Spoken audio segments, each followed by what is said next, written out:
Bonjour, bonjour. Vraiment, place dans ce bozali, na bande konyoso balingaka andi wetu.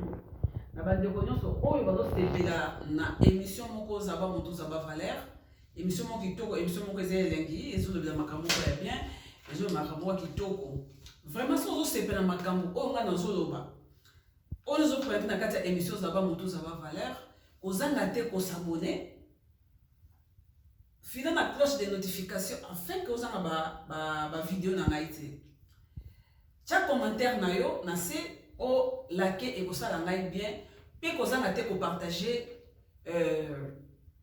émission oyo so que c'est pélicio. Na na sujet on zo bela pona pasteur évêque Mukuna.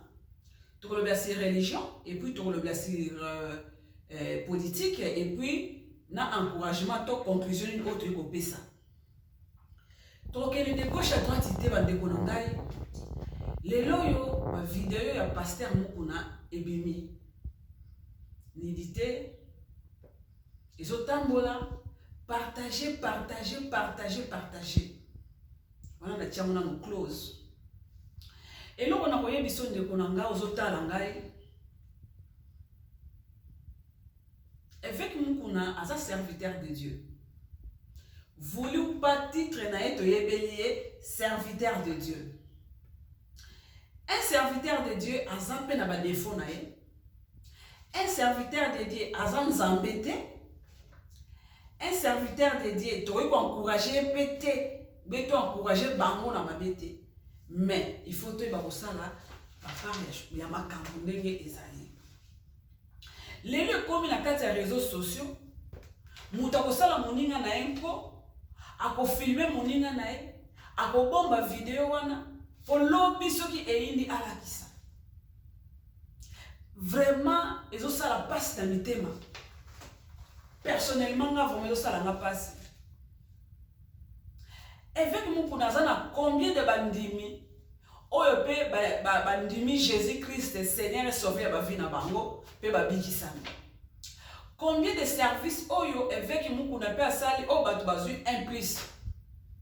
Pourquoi total aga batu na mabe total aga batu na bola na bangote. Avec Mukuna aza homme de Dieu. Mutu mususu komo na ele lo za mutu masumu, mais lobi na e oyebite. Mutu pe abongwanaka. Un païen abongwani, un serviteur de Dieu abandonna ki Nzambe, azongeli Nzambe. Un serviteur de Dieu a commettre des bêtises, mais tant que à comprendre, à abandonner des bêtises, à zongeli Nzambe.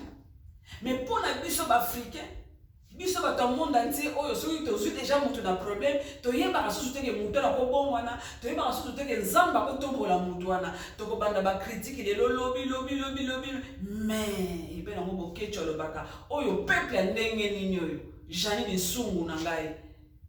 Oyo peuple ndenge nini oyo Aminata Muteba mama makaya bosila mungwa. Peuple ndenge nini oyo mama Brigitte Tansi na Lule. Mama Sénégal. Surtout Taliba ba gafi oyo ba roi David basalaki. Natana biso to suka wapi. Roi alingi mwasi abatu. Atindi susu mutuana na guerre. Altini na azu sur lettre a pesi sur na soda wana tant que azu mwasi na ye aebisi soda wana aebisi mukonzi o aro diriger armée que non chaye liboso tala na nous penser à quoi chaye liboso comme ça akufa parce que y a azu mwasi na ye na tala lelo tonto suka na ba réseaux sociaux tonto suka ndeni. Nzambe abwaki David te apiniraki David mabwaki ete biloko mosusu mona Nzambe ko punir homme de Dieu mais abwaki ete biloko mosusu pe Nzambe ko punir homme de Dieu pe abwaki ye ndeko na foto za la prudent ozono la poti la liso muningo mitali yayo ezalo kola lelo tozomona. Dans la Bible, combien de batu basali be reine na Bible basali l'autre penza bana na moko ba melisi e 20 ba coucher na papa na bango baboti pe ba moabite. Mais tu yebi histoire ndenge ezali. Na descendance kaka ya mabe, Christ abima kuna. Na bakota ba Boaz, so tali Rite, Naomi, to kiti, bana Lote, to kena ba Rite, bana descendance wana. To kiti na ba Boaz lelo Christ abota mikuna. Soki na journal lelo na moi lelo to koloba nini. Comment yokuti homme de Dieu ni okuti homme de Dieu na ba position moko ya bien te. Ole ko zipaye, o zipaye feki mukuna. Yo li ko zipaye feki mukuna te. Okomi ko partager, publier, partager. Bien sûr, aza mutu a commettre, a BBC. Mais ce qui l'ont bien réparé dans Nzambe na ye. Nzamba ko télé mais c'est surprise 7 fois. Tant moyenge benazo ko ya Nzamba ko télé mais c'est 7 fois. Nzamba limite mutu atika toujours na étape wana. Combien de personnes ont battu un thème dans le canal évêque Mukuna? Combien de battu évêque Mukuna sungi? Yo sona ba publier yo te na Facebook, na ba réseaux sociaux, oyebite ndenge ni nezalaka. Oyebite tuna ba oyo ba publier ba na ba réseaux sociaux, ba yebiso pas sur ndenge ni salaka. Ne konanga na zo yebisa yo vraiment. Il faut tous à la prudence grand frère dans JP Makengo. Il faut tous à la prudence dans Makambo président Semble Matama.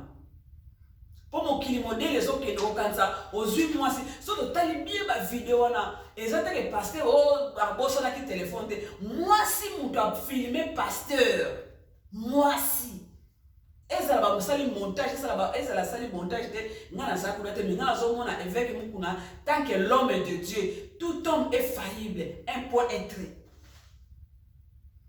Côté religion na koloba ete bandimia aseka bozala wana bozipa nidite ya papa na bino bozipa yango ndenge bazipaka ya Noé ezape na Bible batusu ye amoni nidite ya papa abukani na koseka abukani na kopanza na ba réseaux sociaux mais batu mususu pe bazalaki mwana mususu pe mayele azalaki tanga ye amoni nidite ya papa na ye azui akoti na ndenga sima azipi.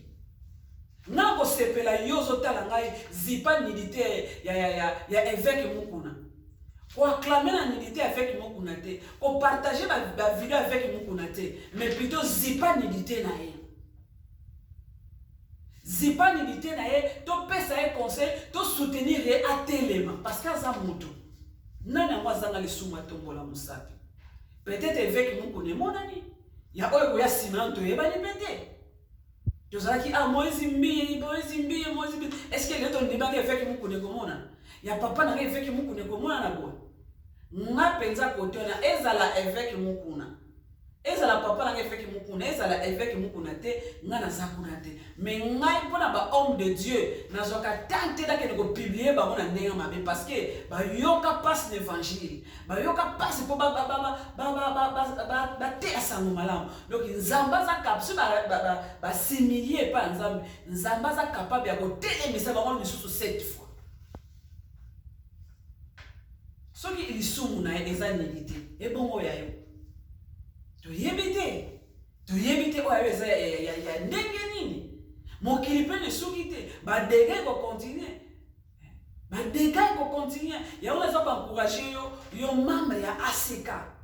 Ko kim église na yo te.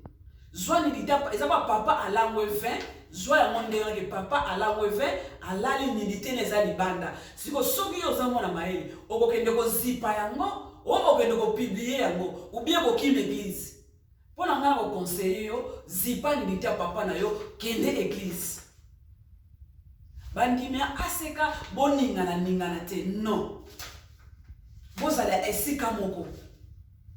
Et puis pasteur papa na pasteur mususu to encourager les soumute parce que ça sonne. Mais tu vois tu peux kotika moninga te tu kotika pe pasteur moko te boye parce que non.